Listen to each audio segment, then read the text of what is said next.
find your way back in, or as you already have your seats now, we are really very privileged to have someone who has been associated indirectly with the San Jacinto Battleground for a few years.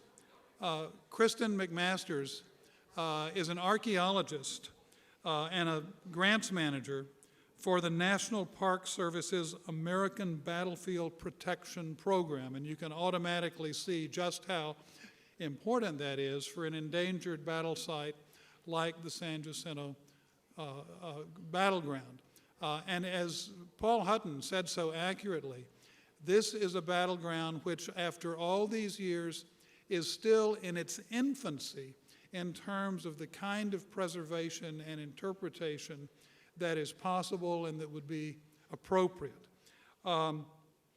Kristin works for the organization, the American Battlefield Protection Program for the National Park Service, that aids organizations such as ours in protecting battlefield landscapes, there's the structures, the historic interpretation, granting money for the kinds of historic studies which should precede those kinds of efforts, and making sure, and this is where her expertise is especially important and will be, I think, helpful for us in the future, making sure that all activities are compliant with federal mandates. The very presence, obviously, of a battleship that was a United States Navy vessel brings the federal government's interest into this location, whether the state of Texas wanted that to be true or not.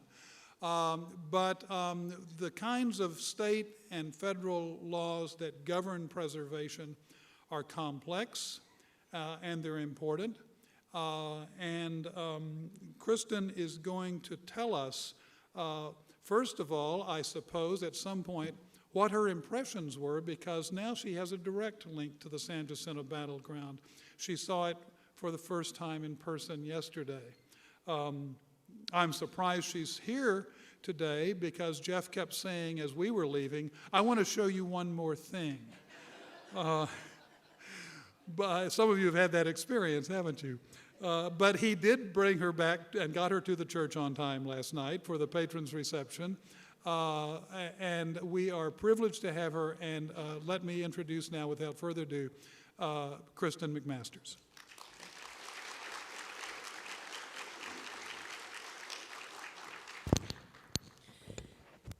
Thank you. Thank you very much. Is this about right? Can you hear me? Great. Well, I always say I'm with the federal government and I'm here to help. It's true. It's true. Although you'll see as we go on through my talk that I'll actually have an agenda. I mean, if a government person comes to you and says we have no agenda, you better take a deep breath because we do have an agenda. And I also have a PowerPoint. Yeah, it's not on the... There's a clicker. Oh, I have to click it? There we go. Great. All righty. I wanted to start out with this slide. It's one of my favorites. It's got a Park Service personnel in the background reading a plan. Maybe a little staged. Maybe a little staged. We'll see. I'm with the American Battlefield Protection Program. Maybe you've heard of it. Maybe you haven't. We're a very small program in Washington, D.C. We have our very own legislation. Very few federal programs can say that. We have a congressional mandate, and we're asked to assist citizens, institutions, governments in planning and interpreting and protecting historic battle sites where they were fought on American soil. Okay? And although that sounds pretty encompassing as a mission statement, it's actually a little bit narrowing too. We do not help National Park Service units anymore, unless they ask us to specifically. Our focus is for state, local governments, and nonprofits. We figure Congress helps the national parks directly every year in an appropriation. I spent 6 years at Gettysburg as the park archaeologist. I have fond relationships there. And if they need my help, they're more than willing to ask me for it. Many other national parks ask me for assistance. But really who we're there to serve is the public. I am one of the few, if only, federal Park Service people you'll ever meet who doesn't work in a park. I'm the only archaeologist I know who doesn't work in a national park but gets paid for by the National Park Service. So like some of our previous speakers, I'm probably one of the luckiest people on the earth to be able to work at my passion. Our program's history, just very quickly, we were established after the 1990s Manassas controversy. Does anybody remember that controversy of a few little acres around Manassas that was going to become a shopping mall, and then Congress decided to step in with eminent domain? Nobody likes that. For a few little acres, hundreds of millions of dollars were spent. And then there was the threat of the Disneyfication, that is setting up a Disney kind of setting around Manassas, I guess, death on steroids.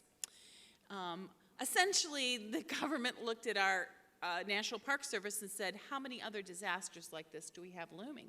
And the Park Service said, we know how many battlefields we have, but we don't know what else is out there. So by 1993, we'd formed an advisory committee, a blue ribbon panel of historians, to sit down and actually tell Congress what's important. You don't get too many opportunities to tell Congress what's important. They don't usually ask. We were asked to come up with a list of principal sites nationwide and what kind of action Congress had to take to preserve those principal sites for the Civil War. By 1996, we were congressionally authorized to look at all battlefields for the country. So it wasn't just Civil War, but as of 1996, we have involvement with all wars, whether it's French and Indian War, the Great Plains Wars, the Seminole Wars, Rev War, War of 1812. If it's a war fought on American soil, we can be involved. Our recent efforts include Land and Water Conservation Fund monies. We've had $45 million now spent. And in your packet, there is a postcard about the land and water conservation opportunities. This is still limited to just Civil War battlefields. However, there is legislation 779 in front of the Senate right now that would open it up to battlefields in the Rev War and War of 1812. I point this postcard out to you because my address and email is on the back, and if you have any questions about today's talk, feel free to email me directly. It's sort of my ultra big calling card.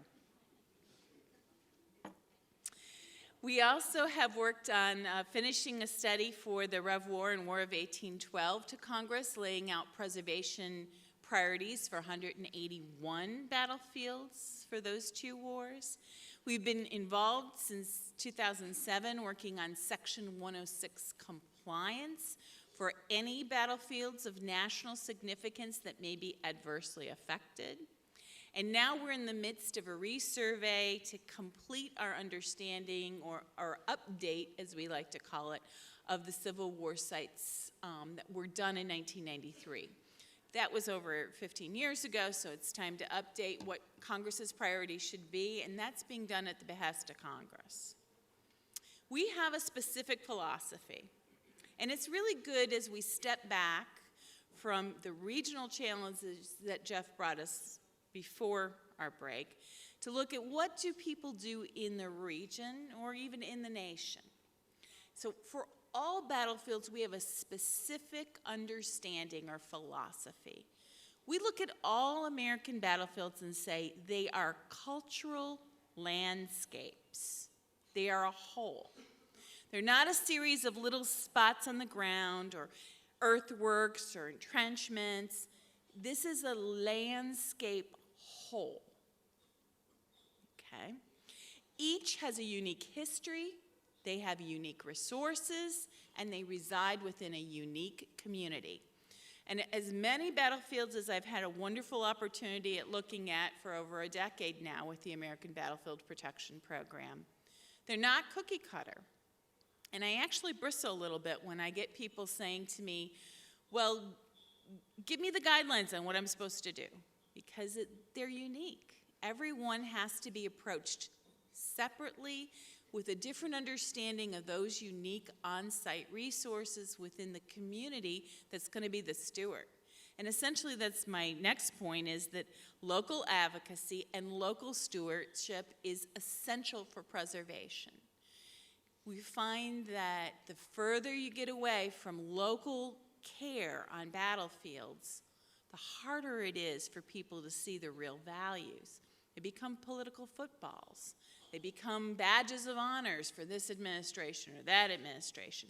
They become clarion calls of what's happening in the modern day outer world to commemorate something or venerate something.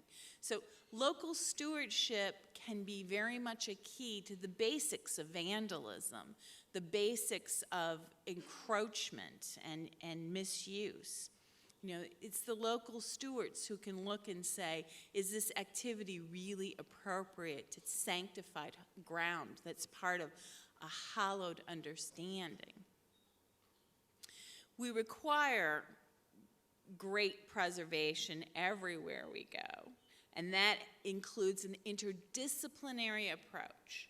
I'm an archaeologist, but some of my best friends are historians. I like them too. So it requires the best of landscape historians. It requires the best of traditional historians. It requires the best land managers to really pull together as a team to understand how best to take care of battlefields. And battlefield preservation management treatment should meet or exceed national standards. So even on small sites, small locally important sites that ask me to come in and assist with them, I do not look at them and say, well, their budget isn't as big as the National Park Service. Let's not put quite as much detail into the rehabilitation of the landscape that they want to do. We can let it slide because they're not so important.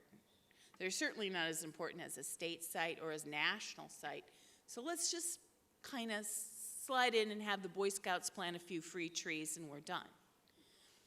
We don't look at it that way. We look at all battlefields as having to meet a national criteria set of understanding what the battlefield elements are and setting up the very best practices in a very dynamic field of care and stewardship for those battlefield elements. So here's just a path to preservation that we coined years ago. The very basic steps that all battlefields really need to have to call themselves preserved. And I know it's almost insulting, but essentially good, solid historical research is a requirement to begin. A survey and inventory of all the resources. And it shouldn't be just a survey and inventory of the little spot that we all like to pay attention to, but it's the entire battlefield. Site registration, which we normally suggest starts with the National Register of Historic Places, but includes state registries and local historic districts. Only by bringing the cultural resources to a registration type of vetting does the entire public have an opportunity to understand what's important there. If you jump from a handful of historians to signage on the site, there's always going to be the question of, well, where is the battlefield? We say it's here and that group says it's there. The registration process is more than just dotting your I's and crossing your T's. It's a public vetting of where the resources are and, frankly, what's important. And skipping over registering your battlefield site puts you at a distinct disadvantage of being able to argue that, look, we know what it is we're trying to save. The next step is resource planning, and that is really planning for the long-term preservation of the resources. But once they're inventoried, once they're registered, how do we make sure these resources are still there in 20, 40, 100 years? How do we know those resources will survive? Only after we have a preservation plan in place to make sure that there's an insurance of the survival of these resources, then can you start thinking about interpreting them for public use. There may be a point where the public is more damaging to the original historic resource than can be tolerated in a 20, 40, or 100-year sort of setting. You can have resources that are literally loved to death because too many people are stomping on the earthworks. Too many people are cutting a pathway through a graveyard. That interpretation has to be balanced, and frankly, the preservation of the resources has to be protected so that as you welcome in interpretation efforts, they don't lose the actual resource that you're there for. Then community outreach can be generated once you've got a protection plan and once you have an understanding of how you want to interpret your resources. Often people come to me and say, I could save this battlefield if I just got a sign up. They want to jump directly from, understanding there's a battlefield in the area to signage. And I've just never seen a bulldozer stopped by a wooden sign. Just to me, that hasn't happened.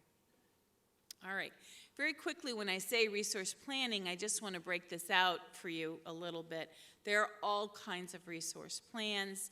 There are cultural resource management plans. There are preservation plans that specifically look at your resources within the battlefield and try to figure out a way to engineer protection for those resources. There are management plans that really speak to the organization that's being the steward of your battlefield. So how do you build up that management? One of the key challenges Jeff mentioned was just the organizational fit of the battlefield into its current organizational structure. And there are whole management plans that can be done where you look at the dollars and cents, who's managing, what the communication line is, and what we understand is the way that we will proceed. Is alcohol allowed in a particular site? Are any activities that are considered recreational acceptable, like dog-a-thons? Is that something that is acceptable as a recreational activity? And then lastly, plans that you would consider under resource planning is interpretive plans. Do you want to use iPods? Do you want to use webcasts? Do you want to put signs up? Is the web going to be your entree to the site primarily? Are you going to use brochures? Are you going to have living historians, living history presentations, or are you going to go with reenactments? A good interpretive plan will cohesively put that all together for you so that when there is a messaging between a visitor and the site, it's understood. Here's where I'm at. This is the time period. This is the central message of the battle. This is what happened. Thank you very much. How can I support this? The interpretive plan should pull all that together so it's a cohesive message that makes sense. Now, we do offer technical assistance, and all the planning I've discussed, we actually offer 100% grants, and I grant manage those grants. The land assistance grants I mentioned earlier is a 50% matching grant, but all these kinds of planning, inventory, registration, and planning for battlefields is all the kind of grants I work with every single year. And I encourage you to look at our website to learn a little bit more. As far as technical assistance goes, we offer advice about best practices on sites. We advise you on to how to get grants, not just with our grant money, but there's sometimes other grant sources we can steer you towards. And then also, very frequently, we'll give you suggestions about possible projects on your battlefield. You may come to us, for example, with a battlefield project that isn't all that appropriate or isn't going to get you where you want to go. And one of my best examples is on the Rosebud Battlefield in Montana. They came to us with an oral history project working with a local tribal population. And I said, how many of these have you ever done before? And they said, oh, we've done 6. And I said, 6 projects, and you want money to do yet another one? And they said, well, yes. They said, our whole goal is for the tribe to appreciate the site more, and it seems like they're not appreciating us. I said, well, how is that going to change with yet another oral history project? How does that change things? And they said, we don't know, but that's the thing we know how to do. And so we're going to do another one, and maybe by project 6 or 7, somebody will notice us and appreciate us. Well, I actually sat down and reworked the whole thing with them. I said, frankly, in my mind, something more collaborative like a strategic plan might be the way to go. Ask the tribes why they're so disinterested in you. Try and pull out of them why they don't care about you, why you can't get them to come to any meetings, and how you can encourage more public advocacy. That might be a more fruitful way to go. So that's how sometimes we work together. I almost work as battlefield therapist. Yeah, you don't want your battlefield to end up like this. This is Mad Anthony Wayne's industrial complex. So, field services we offer is we do battlefield surveys, and I'm going to share some of those with you soon. We do on-site assistance where we actually can come to a battlefield and help you out with something you found that doesn't make sense or that needs some different interpretation. We do workshops where we'll gather together folks from a particular research interest and hold a workshop for a day or 2. Our last workshop in this region was down in Brownsville, I believe it was in 2007. Did anyone attend that workshop at University of Texas? No, good, then you won't see any repeats. Okay. We have products. We do grant brochures. We do resource packets for people. We have a website with our Civil War maps. All 384 of them are hosted on our website. So for Civil War folks, they have it real easy. They don't even have to pick up a book anymore. They just have to dial up their site and see where we say it is. And then the congressional studies for the Rev War and War of 1812 and our revamped Civil War sites are all coming up online soon. So those are all products we have, and if people need to know more information, they're more than welcome to contact us. So let's take a closer look at this concept of battlefield, which we've been bandying around quite a bit. Even in the name of our program, you've got American Battlefield Protection Program. Battlefield hunting, this is very romanticized, is almost the greatest of outdoor intellectual pleasures. That I like from 1903. So let's look at battlefield. Let's look at what battlefields we have in Texas, and let's define a battlefield. There are over 10,660 engagements in the Civil War throughout the U.S. Less than 3% have been inventoried for Congress and called a principal battlefield. Less than 3%. Texas has 5 principal Civil War battlefields. And before 1996, those were the only battlefields we could interface with Texas upon. Galveston 1 and 2, Palmetto Ranch, and Sabine Pass 1 and 2. Since 1996, however, our research approach and our abilities to be helpful has exploded. There are 12 sites found in Texas, and we have Fort Brown, Adobe Fort, Palo Alto, the Red River, and Sabine Pass 1 and 2. That's our list right now of principal battlefields in the country. Now, before I get too tripped up on the idea of significance, because we're so used to looking at what's significant. Is it significant is a question I get a lot. These battlefields have all not necessarily been evaluated for the National Register in terms of significance. But because they are considered principal and because they are considered important enough to be on the radar for the National Park Service, there's a thought that they could at least possibly be nationally significant. They haven't been officially vetted as such, and they haven't been officially deemed as nationally significant, but for our purposes, we're going to treat them as nationally significant until we find out otherwise. Fort Brown, for instance, is a National Historic Landmark. So that's already been established as the highest register in the country. There are less than 3,000 National Historic Landmarks in the country, compared to the 10,000 engagements in the Civil War alone. Less than 3,000 National Historic Landmarks should let you know what a high cream of the crop that designation is.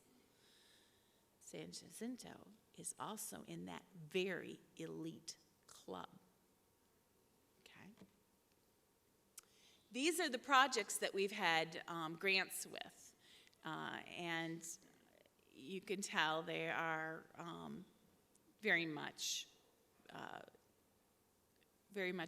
Civil War. Here's a couple projects that are not Civil War, but Resaca de la Palma and investigating the San Jacinto battlefield. Those two, but the rest have pretty much been otherwise. All right, so despite appearances with battlefields, and I guess we'll recognize this as my old employer at Gettysburg, you know, there's a lot of appearances that fool people. One thing this picture may fool you about with its serene surroundings is that the Park Service only controls 6,000 acres of the Gettysburg National Military Park.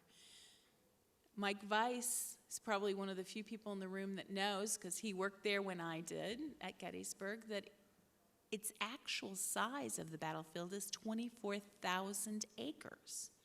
What we own and control is only a quarter of the historic battlefield.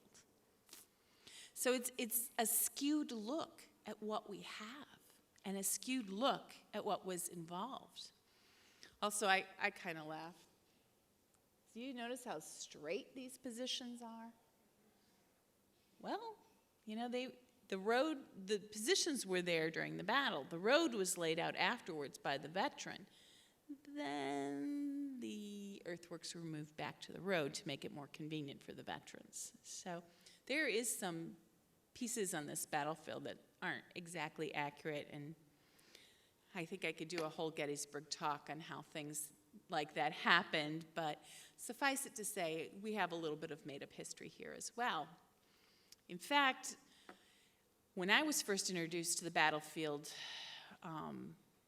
folks, my first battlefield was in '79 when I was a volunteer at Fort Ouiatenon in Indiana. I kind of got from my archaeological brethren that battlefields were so difficult and so confused and chaotic that I would never find order in the archaeological record, that we could never really understand the battle, and that how many times combatants would come back and they themselves didn't know what was going on and couldn't even accurately identify some of the spots where they fought. And so for a long time I was under this impression that there was no pattern, no order, and in some ways no real information to be gained from such a chaotic event, that things were just flying around, the fur flied, and that you couldn't happen or figure out whether or not something had integrity where it was. We were really removed from the actual battle scene in both space and time, and the demolition and the action was so severe that you really couldn't unravel the historical record. Since then, of course, I've really revised my thoughts. Since then, I've really come to understand that what we've been presented at times is a Disney view of history, and how it's been maintained over the years may have twisted the message and the actual locations, but it's by far not hopeless to understand the past and understand the resources. In fact, serious research with new researchers, people who really look at the historic record for what it is, can clarify and really appropriately understand the questions that lead to a plan of action. I think San Jacinto's no real exception to that, that there are ways to unravel the understanding of what happened on that battlefield. So what is battlefield research with the ABPP? Well, it's using that interdisciplinary approach to excavating and using archaeological technique, using a very specific military terrain model, doing it on battlefields only, not prison of war camps, not old military depots, not removed headquarters, but on battlefields only, where fire was given or exchanged, and researching defining features of that engagement. And we'll talk more about that. To some extent, all battlefields will have some degree of battle history, cultural landscape, and battlefield archaeology. They're all intrinsically linked together. You can't understand the battlefield archaeology necessarily independently of the history. You can't necessarily get the landscape independently of the history, but the history has not necessarily got a complete picture of what exists and what requires preservation and protection. You know, lots of places can survive plenty without any cultural landscape research or without any archaeology. But then there are resources out there that are unidentified, and the way to protect them is prohibited without a good inventory of what's out there. We use a military terrain model called COCOA. It was used by the Army War College post-World War II for staff rides. As far as I'm aware, it was first used as a cultural landscape tool with Gettysburg National Military Park in 1996. I happened to be on staff there at the time, and I remember thinking how cool this tool was because it could be used both on a fine feature, small scale basis, or on a very large scale basis for the entire battlefield. It depended on how you set your lens. You know, with a microscope, you can look very closely at a small area of the slide or pull back and look at a larger area. The COCOA military model we use can do that. But it's only useful on battlefields or places where fire was given or exchanged. I have seen it used once semi-successfully on an encampment at the Wilderness. And it's interesting the way they tried to do it. That fire wasn't really given or exchanged, but this encampment was really close to where the exchange actually happened, and it was a springboard. And so that's how they used the COCOA military model, that the entire encampment was set up as an ambush and a springboard, and that they were able to show how all the features within the site laid within the COCOA model along the way of springing into action. And I've never seen that quite so successfully used on anything other than that one example. Now, I will say that every once in a while you hear somebody use the letters of COCOA in some other fashion, in some other way, akak, some people say, or okoka. We use COCOA because its very first term is key terrain. And other people have used other forms of the letters, but their emphasis is not on key terrain, it's on observation. And the naval guys will do that because they're less terrain conscious. As a program, you're going to know that the National Park Service's battlefield approach is COCOA. And if it's not being used with the letters KOCOA, then it's not the way best practices go with the National Park Service. Okay? What does this COCOA military terrain analysis do? It is heavily reliant on the history. It informs the history in some ways because it reorganizes the features on the landscape, but it's heavily reliant. What it does do, however, is it allows you to set up basic battlefield boundaries. What are you going to fight over? What's in the battlefield and what's outside of the battlefield? It allows you to look at what we call a core, study area, and defining features. These are three key concepts we're going to go over in more detail. To understand the lingua franca of how all battlefields are being understood throughout the nation, This KAKOA military model is a critical thing to understand. And that way we use the same language, battlefield to battlefield, place to place, so we are all on page together throughout time. In 2004, when we finally crystallized this approach, it changed everything for us. It really changed everything, and I'll get a chance to show you. Here's some questions KAKOA can answer. Where is the battlefield? What were the objectives of the combatants? Where was the terrain, key terrain features? Where were the avenues of approach or egress? Where did the fighting begin? Where are the areas of heaviest combat? And where did the fighting end? You'll notice in this list of questions that we can ask of every battlefield, we don't say significance. And that's because significance can be a terrific trap for preservationists. You know, often people want to say, this is it. This is the spot we are going to fight over to the end. This is the most significant spot. Well, how do you measure that? Is that in bloodshed? In some battles, it's first shot. Is that where the first shot happens? Sometimes where the first shot happened is really on the very edge of the battlefield, but the heaviest combat happened in the middle. We avoid those questions of significance because, remember, we're looking at this as an entire site system. You know, it's like asking your fish in the aquarium where their favorite spot is. In the water. That's the favorite spot, okay? So we're not going to be parsing around with what 3 square inches is the most significant in the battlefield. The entire battlefield as a system has a level of significance. And as a best practice, we would not give away an acre of it just because it's less significant. Wouldn't do it, okay? So archaeologists now can look at areas of low density from an entirely different perspective. A holistic understanding of the site is as big as the landscape. And this really increases our understanding. It helps us with that whole term of significance and the features that are within the context.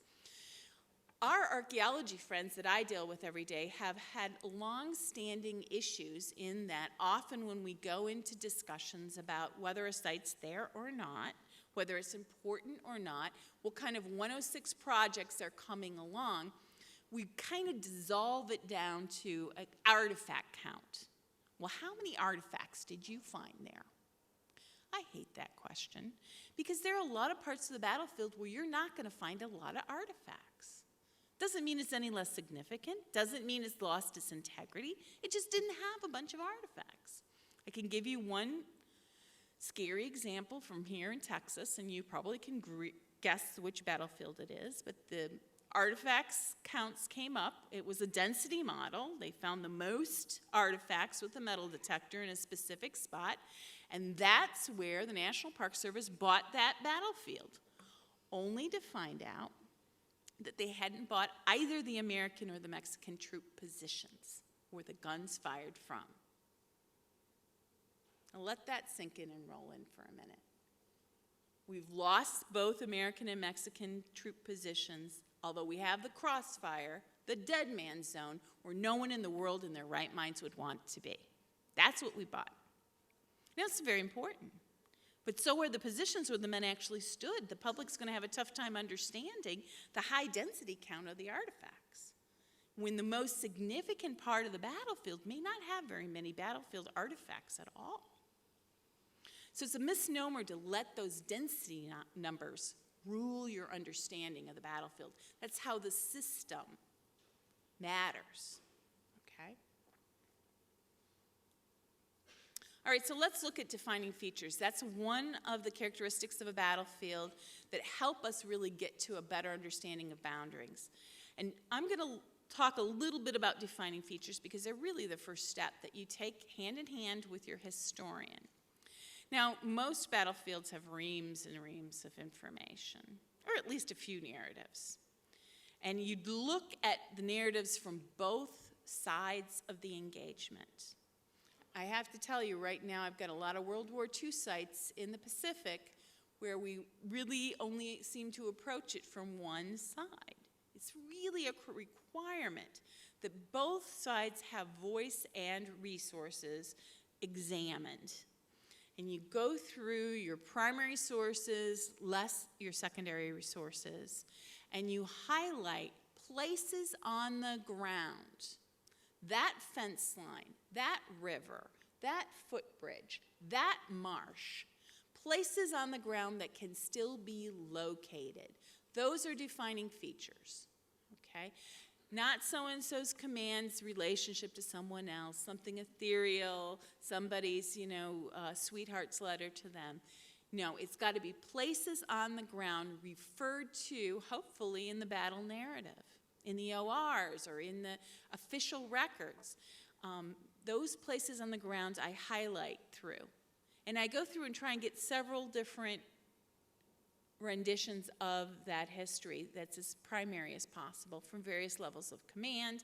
It would be better if you could get it from all levels, even the troops in the field. Whoever can record that best. And then you start looking at which places appear more than once. Which are the key defining features? Maybe it's that defile, maybe it's that ford. Where are the things that seem to be key in the outcome that these folks are reporting on? Those are the ones that you make a list of. This is Monmouth Battlefield. And Monmouth Battlefield, we boiled it down to less than 50 key defining features. And those little red triangles are the defining features. I love this battlefield because I found it amazing that parts of the engaged forces overran by 9 miles their position just to come back and go into the fracas. Imagine going 18 miles the wrong way, sum total, and then throwing yourselves into battle. Just seems superhuman. Amazing. Well, anyway, these red triangles are key defining features, okay? And that's where the K in COCOA starts with, key terrain. Also, those defining features could fall within observation or fields of fire. They could be a C for concealment and cover. It could be an obstacle or an avenue of approach. Your key defining features are going to have one of these 5 attributes at a minimum. They will sometimes have more than one. They could be both a place of observation and key terrain. It could be an obstacle and yet key terrain. For instance, you want to fight around the marshes so that you're protected. You want that terrain for some reason. Okay? A defining feature so far has always fallen into one of these 5 categories. I have yet to have a credible researcher come to me and say, I got a battlefield defining feature that's not in one of these 5 categories. Okay? So let's look at key terrain a little more closely. It's a local feature that dominates the immediate surroundings. It could be by relief or some other quality that enhances attack or defense. It can be the high ground with great observation and cleared fields. It could be a transportation choke point, such as a water crossing, a defile, or a road junction. Key terrain typically offers control of a local objective or an important transportation route. One of my favorite examples from Gettysburg is, Little Round Top was key terrain because it was cleared and guns could shoot. Even though Big Round Top was actually taller, it was not cleared and it was not suitable for shooting. So Little Round Top was a key defining feature.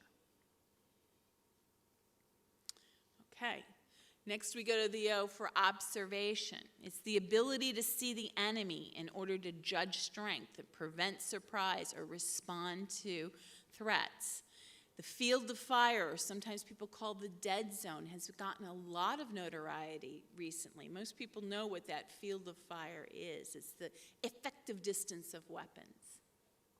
So here's a great example of Corinth, Mississippi, where we have the red zone is a field of fire, and this is for the Confederates, and you can see the effective range, and so that would be O area.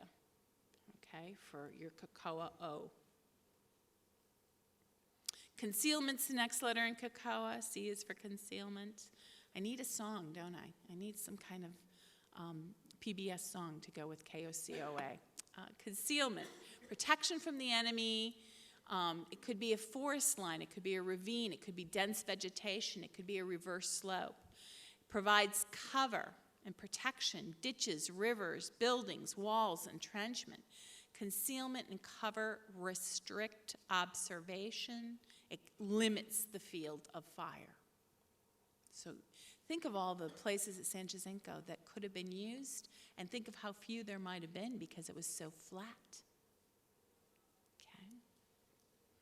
So here is a great example of the concealment. We've got the same dead zones, or the same field of fire set up by the Confederates and the Union, and then you've got the overlap dead zone, but then you see the relief where there's no color at all. Those are the places protected by concealment. They can't be reached by any fire. And this is just computer generated with GIS. This doesn't require field work at all. It would require some sort of ground truthing later to make sure that this makes sense. But this could explain some of the reasons why you have zones with no artifacts, for example. Doesn't mean it's any less important. Doesn't mean it's necessarily disturbed. It just means that there never was anything there. Obstacles, and I think of San Jacinto with the obstacles. Natural or man-made terrain features that prevent, impede, or divert military movement. Slopes, rivers, lakes, swamps. The presence and difficulty of these obstacles determine whether the terrain is considered unrestricted, restricted, or severely restricted. And that's the rubrics that we put on our obstacles, is how restrictive is it for the movement of the armies. So even looking at any of these pictures, you can see obstacles. The river is an obstacle at Harper's Ferry. The Chevaux de Frise down below is an obstacle. It was set up as an obstacle, right? That's a man-made one. The field fences along the roadway there, obstacles. Think about the obstacles that are at San Jacinto. Just because it's a swamp doesn't make it any less really important to interpret how that site worked. Okay, the avenues of approach. So relatively unobstructed ground routes that lead to an objective. It provides for military mobility. It's a corridor that is provided by terrain. Now this could be railroads too. It could be waterways, it could be roads. So we did discuss earlier 2 roads at San Jacinto, but the water route is just as much an avenue of approach. And your avenue of approach is within your battlefield area, okay? So here's Corinth again. And what should be patently obvious is its avenues of approach include the railroad. As a matter of fact, much of how that battlefield happened is the avenues of approach. They're key. Okay. Lastly, there's something I always have to throw in: inherent military probability. And that's where you actually do get to reflect on the history record a little bit and say, okay, what would they have done? If I were a combatant, if I were a commander, what would have had to happen? And you don't want to use this very often. It's not even part of the COCOA attributes, but you know, as a last ditch to understanding your battlefield, you can certainly pull this out and say, okay, this is part of inherent military probability.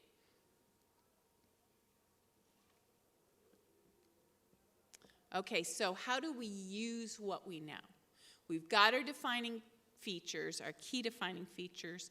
We've got them in the COCOA understanding. Now we've used the lens. We've stepped through all 5 of the attributes. So we're covered. We haven't looked at our history only for the avenues of approach or only for key terrain, but we've looked at all 5 attributes of that battlefield and pulled out all the defining features. What's next? Well, here at Shiloh, we would have put little red dots on all our defining features.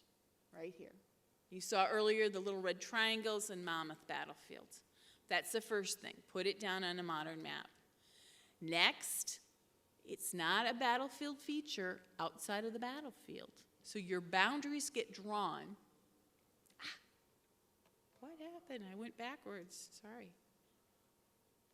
Your battlefield boundary gets drawn around all these defining features. You cannot have a battlefield defining feature outside of your battlefield. It's simply illogical. It may be an associated historic property that happened before the battle or after the battle, but if it's a battlefield defining feature, it must be within the battlefield. This is how we define our battlefield study areas. This is the historic extent of the battlefields. Once you actually go through these steps, there's really no arguing about where is the battlefield. How big is the battlefield? Historically, this is the study area, the historic extent. And once you have your defining features, the argument ends as to the edge of the battlefield. Okay? Next, you'll want to know what's really a good first step for the preservation of that battlefield. And we recommend a first good step is where the heaviest action happened, the core. And at Shiloh, this is the core. This is where the heaviest action happened. Again, I'm sidestepping the whole issue about significance. It's not the significance. It just happens to be where the most action happened. And if you're stepping into this idyllic, brand new battlefield you didn't know anything about, and you have to start preservation efforts, then the core is the first step. But the entire battlefield in its entirety is a best practices goal for preservation. Now you have to take one last lens, and that's looking at integrity. Integrity is a difficult one to call, but we do put a line around it. In this case, that blue line, this line, is the area of integrity at Shiloh. It is the area that still maintains enough and conveys enough understanding that a combatant would recognize where they were. Okay? It may not have the same cornfield that was there during the battle, but it's open canopy enough that you can see what a combatant might have seen. You may be near a fence line or near a wooded area. It still makes sense. Integrity is also someplace that can be rehabilitated. For example, at Gettysburg, we've done a lot of rehabilitation there, taking the Stuckies down, taking the Esso down, taking down Home Sweet Home Hotel, taking down our visitor center because it was in the middle of the battlefield. We were able to rehabilitate that. You know, you have to look at a lens that says what's possible. And so what's possible can be the area of integrity. Some things will just take a lot more effort than others, but that doesn't mean they're impossible. A quarry site at Buffington Island, it's pretty impossible. That's pretty much over the line of possibilities. At San Jacinto, you have to look at what retains integrity. And that's the area that we would map and say, first steps. Okay, so how does this change? When I said everything changed in 2004 when we started taking this approach, this is the traditional look at battlefields. Here's Aldie, which is a nice battlefield in Virginia. It's one of a string of them in Virginia, and historically we would have come up with this sort of squiggly line theory where we would have our troops move, and we would end up with the blob like we have right here. And that would be the area that everybody would have agreed to in 1993 as the Aldie battlefield. Along with it was Middleburg and Upperville. And the 1993 survey that we did for Congress just agreed to those lines, saying that's pretty much the battlefield. However, with our switch in using the COCOA approach, suddenly we have defining features all over the landscape. And even more so, we have a surgical approach to understanding Aldie. This is the new battlefield outline for Aldie. You've got the first shot up here at Mount Zion. Got the escape routes and the egress to the end of the running battle. This is now what we're recommending to our local constituents and our stewards as worthy of consideration. So how does that change things? You see the orange? That's what we considered in 1993. The entire outside of that battlefield is the red highlighted. That's changed a lot. As a matter of fact, I think I've given a few people heart attacks. But this is now what remains to be preserved as a best practice throughout the entire country. This is the new look at battlefields and how they need preservation. And honestly, folks, this does not consider view sheds, you know, with the actual view from the battlefield. At Manassas, we're breaking new ground with view sheds even. We're saying with our back to the battlefield, what is the edge of what we want to protect? How many stories up do we want to protect with ordinances that protects the view shed from the battlefield? I have this in your packet, the latest celebration of the sesquicentennial in Manassas. And I just brought that along as an extra gift, as a reminder that at Manassas, we're even pushing the edge a little bit and saying, you know, not just on the ground, two-dimensional, but three-dimensionally, what do we have to protect? The view sheds. So at Palmito Ranch, let's bring it back to Texas. This is a Civil War site that you can find on our website. What would the new lines be? For any of you who are familiar with Palmito Ranch, I'm sure you've got a thought in your head of where that battlefield is. This is now the new battlefield understanding. This often gives the Department of Transportation folks heart attacks because the avenues of approach are often the same as today's roads. But that doesn't mean that because there's pavement on there, there's any less consideration. So you see the study area and the core areas. Sometimes there's 2 core areas or 3. It changes everything. It expands the understanding of the battlefield. And you can see how every part of the battlefield is now a critical understanding for that whole aquarium. Here's Rancho's Caricito. That's our rendition of that battlefield. It's had some issues because the Rio Grande has moved. So we may need to do some much further study on that one, although we can't study anything in Mexico. Palo Alto. That's how that battlefield has changed. If I could, I would go to Congress and say, buy some more land. Fill in the blanks. Get the positions. Oh, I wasn't supposed to say which battlefield it was. Oh, well. You didn't hear that. It's our secret. Resaca de la Palma. This is what it should look like. Fort Brown. This is what it should look like. Now, of course, again, we can't work in Mexico. I'd love to be able to do some ground truthing and confirm these. We do have an ongoing project right now, a landscape inventory with the University of Texas of Fort Brown. Hopefully they'll give us even more defined feature information. So again, what can archaeology uncover at battle sites? All kinds of things. Unmarked graves and short-term interments, troop movements. There's our favorite Custer's battlefield. Ooh. We've got the extent of the battlefield we need to understand, old roads and encampments, ground truthing, and much more. We could do research identification through a stringent understanding of the research design by setting up your COCOA terrain analysis in advance. All kinds of things you can find underground, but you have to be looking for it. One of my favorites was a fence post at the River Raisin, where we found this puncheon fence where the muskets hit and dropped. But we had to know that's what we were looking for.